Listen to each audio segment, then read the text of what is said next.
Hi guys, and welcome to the Portsmouth vs Sunderland match preview. So, before we do get into the preview, I just want to quickly say, I don't know whether you have noticed, but the channel has just hit 13,000 subscribers, which is absolutely baffling to me. It really is. So I just wanted to really quickly just say thank you so much for your support. It's absolutely mental to think that, over the last 3 or 4 years I've been doing this, to think that 13,000 people have enjoyed the content enough to hit that subscribe button at some point in their lives.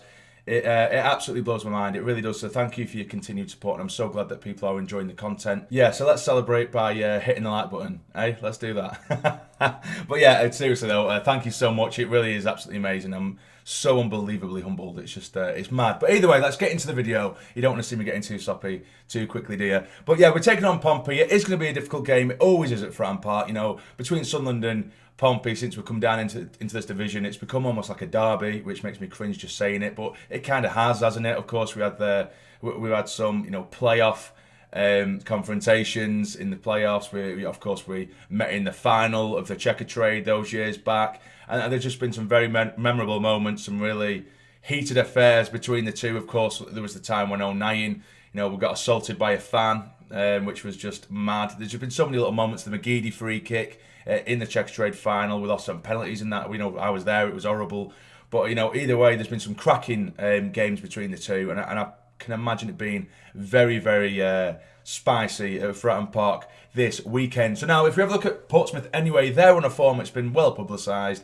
It's piss poor. Let's just put it that way. It really is piss poor. In terms of not picking up wins anyway, their last victory was over a month ago. Actually, quite a bit over a month ago. It was the 17th of August against Shrewsbury. Now, I have just recently listened to a podcast.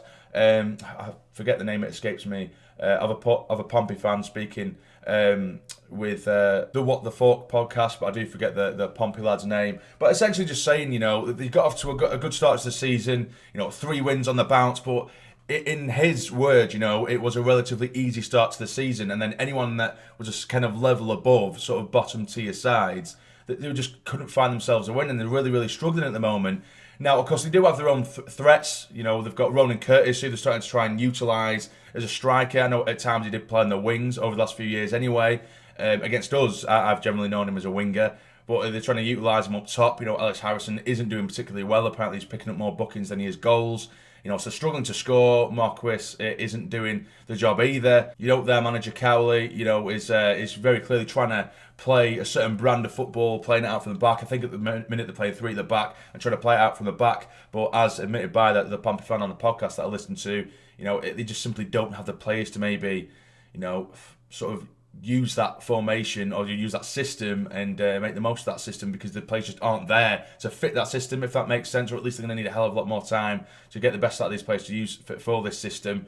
I think that's what's going wrong for them. You've got Raggett at the back, who, for me, I've usually just seen him as someone who's a little bit of a liability, but apparently he's been fantastic for Pompey so far this season in the heart of that defence. He's been brilliant. He's been a one-man unit, really. Apparently, I don't know whether it's because of injuries or just simply lack of players within their roster. They haven't even got defenders really to play alongside Raggett, or at least centre-backs anyway.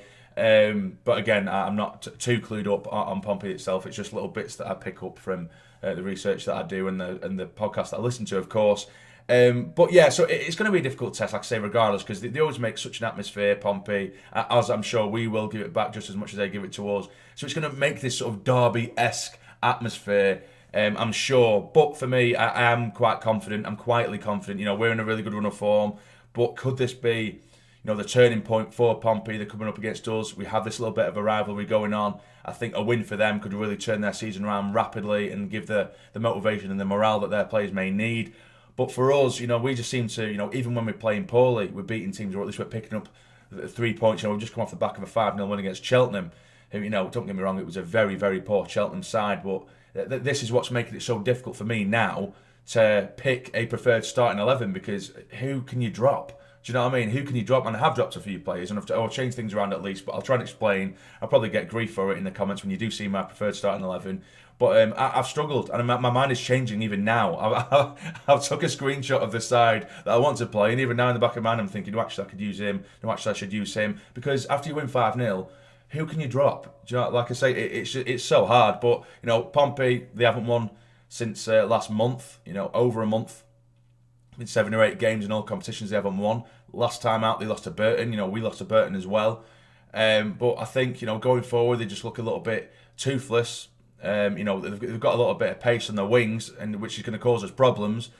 But you need someone to finish the dinner up top, and they're not doing it for him. And at the back, and if you've only got Roggett doing a job, if you're trying to overwhelm him and with players and bodies, then and you've got no one else who can defend, then it could be a bad day at the office for Pompey. But I'm not going to ahead of myself, of course. Like I say, it's going to be a difficult game. But anyway, let's get into my preferred starting 11 for this game. So as you can see, I've gone back to the 4-2-3-1, although it could very, very easily go to a 4-4-2. The reason I say that, I just feel like we're not going to have the time on the ball like we did against Cheltenham. So a 4-4-2 against Cheltenham, that's fine. But I think against a team like Pompey, the high press, they have pace. I don't think a 4-4-2 is going to cut it. But as for the personnel, I've gone for Hoffman in goal. Sirkin, I've put, if he is ready to come back, I will put him there. Don't get me wrong, Huggins did not put a foot wrong. He was absolutely phenomenal against Cheltenham. But against a more physical Pompey side, Sirkin is absolutely head and shoulders above Huggins. I think Sirkin is a better player anyway than Huggins, and that's not me slating him. That's just me, my preference. I prefer Sirkin. I think he's more of a physical player, in terms of interceptions, actually making challenges. Whereas Huggins, if you just want to go all out attack, he's brilliant. He is brilliant. And don't get me wrong, he has good football in brain, Huggins. He's good at interceptions as well. But, when we come up against Bolton and he come on in the second half, they have physical wingers, physical midfielders, and Huggins did get bullied at times, and that is the worry I would have, because I do know that Pompey do have physical players. So if Sirkin is ready to come back, I would go with him, although I won't be completely against Huggins being there.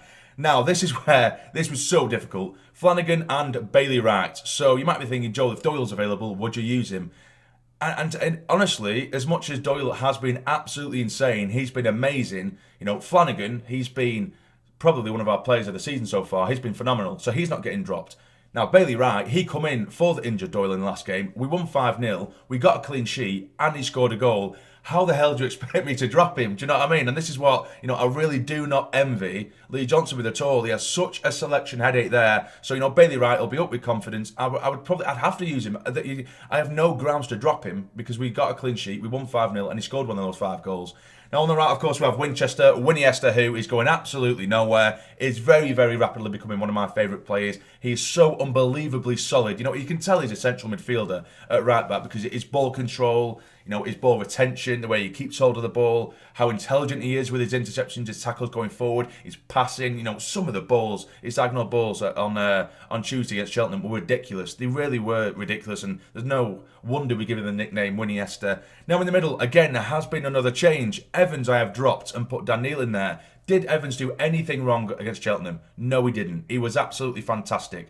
But they do have, like I say, a bit of pace, a bit more physicality going forward. And I think we just need the energy in the middle to try and overrun and get into that final third against Pompey, because they do have so many bodies at the back. So I need someone else to drag us forward, as does Luke O'Nien. Because Luke O'Nien gets forward. He scored the other day as well. He scored the other night. I just feel like Dhannoo and Luke O'Nien, you've got the energy to bring this forward. And I don't think it's going to be a game where, if it's a game that we expect to control possession, control the game, dictate the tempo, then yes, Evans is a perfect fit. But I'm not expecting that. So I think we need that tenacity, that pace, that energy from Dhannoo and the creativeness. And if we get Dhannoo in there and O'Nien, we've already seen that they can be very good together. So that is the two I'm going with. Again, if Evans starts, I'm not going to complain. Now, this is, it gets even harder going forward. Broadhead, he did pick up an injury. There's a chance he could be out anywhere between 2 to 6 weeks, but that's only if the scan comes back and shows that he does have, muscle problems or an actual injury to his muscles in his hamstring.